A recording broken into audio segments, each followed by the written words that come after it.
All right, we're now joined on the Ray and Dregs Hockey Podcast by the president of the Boston Bruins, Hockey Hall of Famer Cam Neely, back on the pod. And really, Cam, the timing is impeccable because we look at the standings and it's early in the year, but we see the Boston Bruins leading in the National Hockey League in a tie with the Vegas Golden Knights. Understated that it's a terrific start, but how much credit should we give to Jim Montgomery for having this team as dialed in as you seem to be, despite the injuries that would cripple a lot of teams going into the year? Yeah, I mean, we were just hoping to tread water until we got healthy, or at least think you're going to get healthy. That's something everybody wishes for in this league. But Monty's done a great job. The communication has been fantastic. But I got to give the players a ton of credit. We've got a lot of veteran players. He's made some tweaks, so that has taken a little time to adjust to some of the tweaks that Monty's made to the systems. But goaltending's been strong with Allmark, and we're getting balanced attack from all four lines, and our D have stepped up with McAvoy out, Carlo out at times, and Grizzlick out. Mm. Cam, when I did your playoff series last year with Carolina, I thought you guys had kind of emptied the tank. That that's a hard series. Carolina plays fast, and it's really a hard series to win. And yet you guys felt there was more there, that you left something on the table. I saw a team that I thought, man, they just had nothing left to give. What made you think we got more? Because I was one of the guys thinking, man, if they could just hang on somewhat, maybe they'll be okay. But this has been fabulous to watch. Yeah, we just felt that some of the players probably could have played a little bit better. Like you said, Carolina's a great hockey club, and it was a tough series. But we just felt that we weren't probably at our best. That's why we kind of thought we left a little something on the table there. Then we did a lot of thinking, obviously in the off season, about what the roster may look like, or what we do have to do to try and improve it. Bringing Zach in, I think, is helpful. It gives us a two-positional player. Krejci coming back, I think that certainly solidified another line for us with a really good playmaking centerman. So, those couple of adds. Allmark in his second year, I think the family feels a little bit more comfortable about routine, what it's like to live in Boston. And then, Lindholm as well. I knew he was a good player, but watching him every day just really amazes me how poised he is with the puck, and that really good first pass to get out of the zone and get us going into the offensive zone. I think is really, seeing him all year is going to be a big difference too. Isn't that interesting? A player, you watch him, you scout him, you see him on video, and he's in the other conference. He might as well play on the moon. You never really see them. And then he comes up close, and he's bigger than I thought. When I saw him in the playoffs, I'm like, man, he's a big guy. Did you guys sense all of what he was going to be able to do, and especially without McAvoy around for most of it? Yeah, I mean, our scouts obviously were very high on him when we were talking about D at the deadline. But to your point, watching him every day is when you really appreciate, the little things that he does. I mean, you could watch video, but just seeing him in practice and in games every day, really kind of, the little things stood out for me. And then he has, to your point, Ray, has really stepped up with McAvoy being out. Cam, let's just talk a little bit more about that. And in the window for the Boston Bruins, we've acknowledged some of the players here, but as I'm listening to you and Ray talk, it comes to mind that we use the term in media transition on the fly, and some management groups will do it, but aren't always successful in doing that. So a good team like Boston, are you able to do that as you have this year, so that window maybe doesn't close as you look into the future with the younger players developing? Well, it is a challenge. There's no question. When you're a team that you're in the playoffs and you're trying to improve your club, you end up sacrificing your future a little bit by trading picks and prospects away at the deadline to try and improve your club, to give you a better chance to win. As we all know, only one team wins the last game of the year. So it's, there's more often than not, the moves you make, you pay the price down the road. And, with our club, we've got some young guys locked up. We've got, McAvoy locked up. We've got Carlo locked up. Lindholm's locked up. Our goaltending is solid, and Young and Swayman and Allmark's locked up. We're working with Pasta and his group right now. Marchand's still got a few years left. So, it's just really down the middle that is staring at us with, what Bergeron and Krejci may or may not end up doing. Mm-hmm. How do you possibly?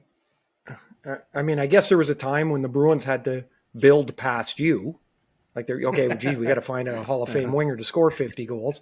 Like, how do you build past Patrice Bergeron? Like, I just cannot believe year after year, like what he does, how good he does it, how long he does. It's amazing. How do you build past that? Well, that's going to be extremely hard. I mean, obviously, I don't think anybody thought that Patrice would be the player that he is. And for as long as he's been that player. But more importantly for me, I think we're just so blessed that other players we have in the system are around him to learn from him, because his attention to details, both offensively and defensively, are second to none. His leadership qualities, his work ethic. I mean, it's exciting for me to have all these young players, whether they come at training camp and spend a couple of weeks with him or they're in the lineup with him. To be able to learn from a guy like him is huge, but it's going to be tough to replace a Patrice Bergeron. There's no question. I ran into Curtis Lazar and I was asking him about his time in Boston, and he instantly started talking about Bergeron, about just what it was like to be around. He said, I wanted to learn how to take faceoffs like him, and I was asking him, like, how do you dig in? And he's like, you just put your stick in there. Like for him, it's just like you just do it. Yeah. I was like, man, it's amazing to watch. It really is. He is a special player. Is there anyone that he reminds you of, maybe from that you played with? That I can't think of anybody. Yeah, I haven't really thought about it, Ray, but off the top of my head, there isn't anybody from that position. And that good defensively as well as he is offensively. I mean, I'd have to think long and hard to find somebody, I think. Okay, speaking of that, the game has changed so much, especially I'd say in the last 5 or 6 years. But is there anyone in this league that reminds you at all of yourself the way that you played? Because you were a special player. Like there were not a lot of Cam Neely's roaming around, and every team said, "Hey, we need a guy like that." And you're like, "Oh yeah, really good. Yeah, good luck." Yeah. Well, my body's feeling it now. I can tell you that. I mean, there's elements. Obviously, the physical part. There's players out there that can do that offensively. There's players that certainly can do that. I don't off the top of my head again. I don't really see a player. It's just the game's changed too. So I don't know what kind of player I'd be in today's game. To be honest with you, I might be in the penalty box a lot. Yeah. Well, you spent a little time there anyway. But what I do know is I'd be able to stand in front of the net, as you know, Ray. You can stand in front of the net now a little easier than you could in our day. That's a different piece of real estate. That's for sure. Hey, when you guys were, when you were in the peak of your career, the visiting teams would come into the Garden. You guys had to know that you had this aura about you, and in that place, like, did that seem just the way it was? Like this is our home rink? Because it doesn't seem to be a home ice that's like the Garden anymore. No, I mean, you're right. I mean, a lot of these buildings are very, very similar. Obviously, all the ice size is the same. The Garden, old Chicago Stadium, Buffalo, the odd there. But even when I was in Vancouver and I came into Boston, I was like, oh my God, this is going to be a battle. So I felt it as a visitor, and you certainly know it as the home team, that you do have some kind of advantage playing in that building. Do you? How different did your brain have to click over, like, as the games evolve? Now you're helping shape not just the current Bruins, but the future Bruins, and you and Don Sweeney and your staff and that. How do you look at the game now and what you need to be successful compared to what you did even when you guys were in winning the cup?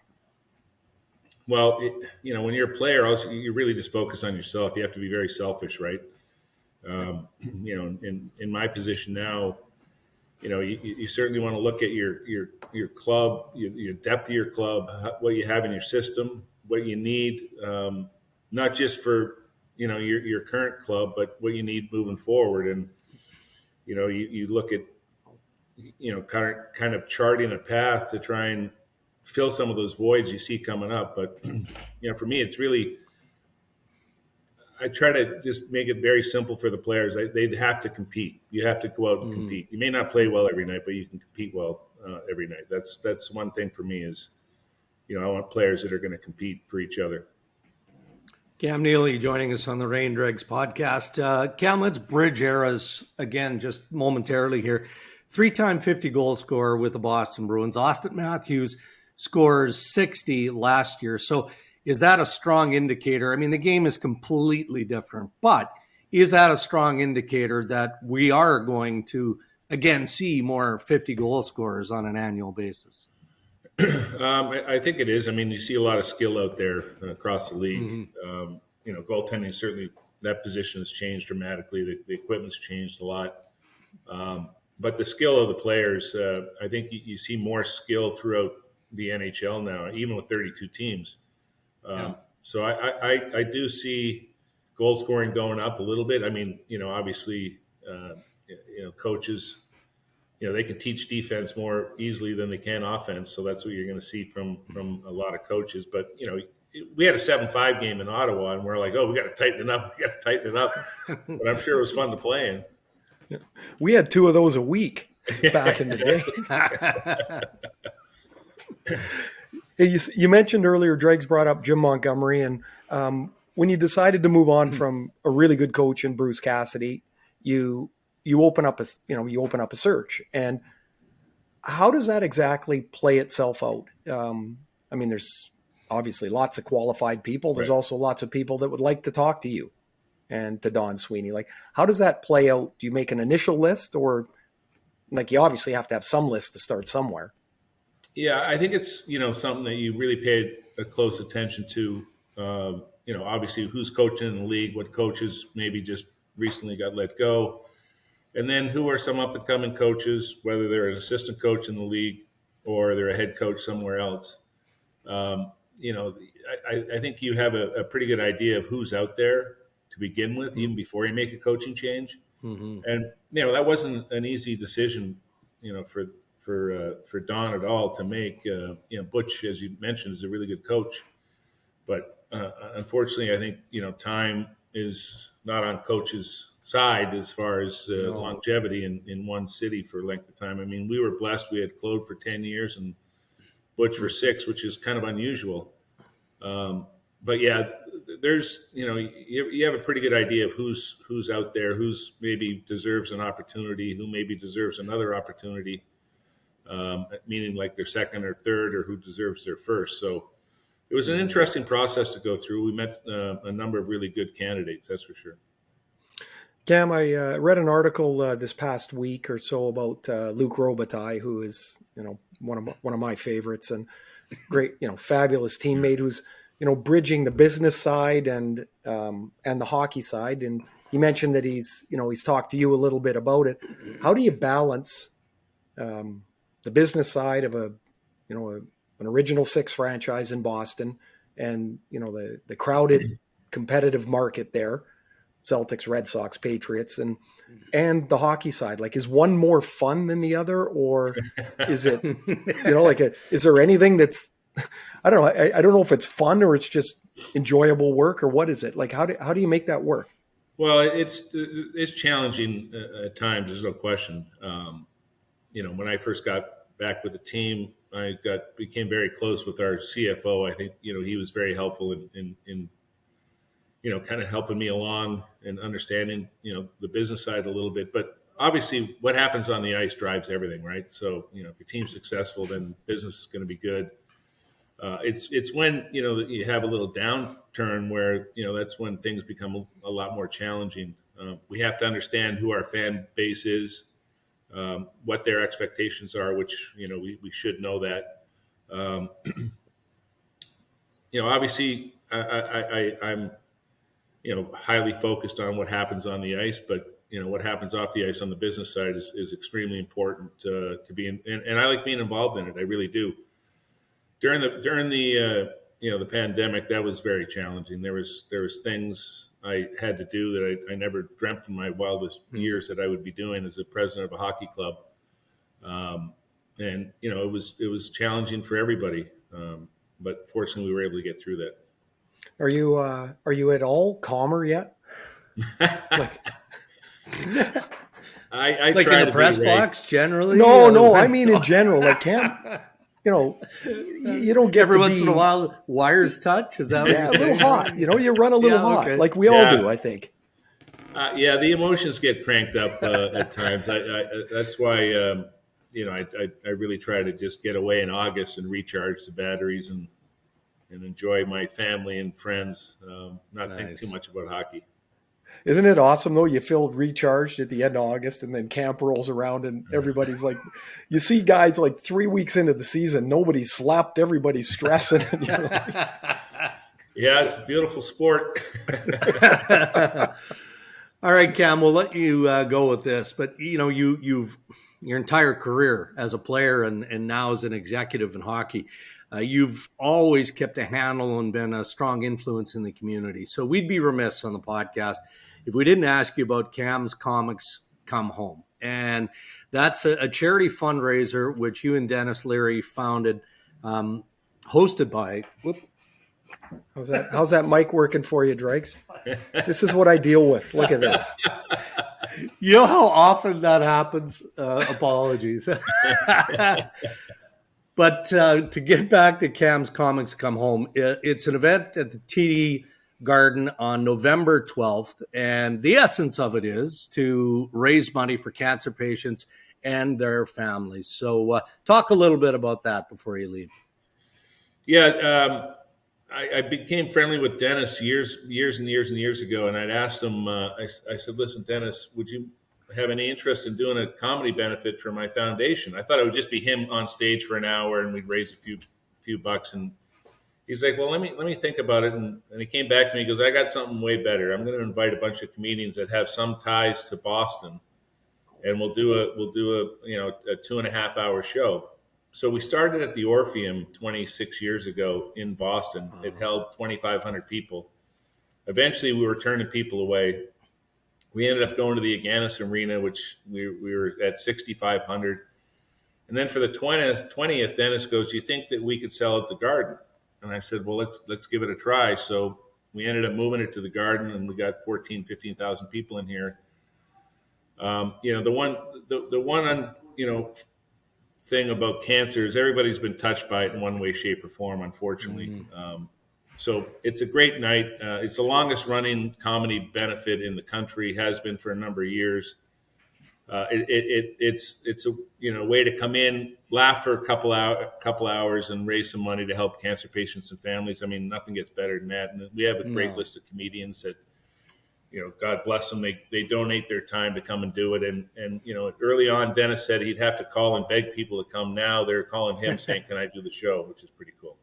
That's amazing. So millions of dollars have been raised over the 26 years. And so how many years is this now? 6 years in the Garden? Yeah, this will be the 6th year in the Garden. Yeah. That's amazing, Cam. Yeah, it really is. Stuff. Thank you. All right. Well, we'll do our part here on the... So everybody leaves happy, which is nice. No question. So we'll do our part on our social medias to get the link out where it can be supported in extension as well. Cam, thanks for doing this. It's always fun to catch up with you. Yeah, my pleasure. And Ray, congrats on dialing it down a little. Good for you. Oh, thank you. It's I looked up and my boy's 16, and I'm like, it goes fast. So Thank you very much. All right. Well, enjoy. You've had a heck of a second career, Ray. Proud of you, man. Oh, thank you. Well, we'll see you pretty quick. We got you twice next week. Pittsburgh and the Rangers. So will you be out on the road? I'm going to meet the team in New York, so I'll see you in New York. See you there. All right. Take care. See you guys. Bye. See you, Dregs.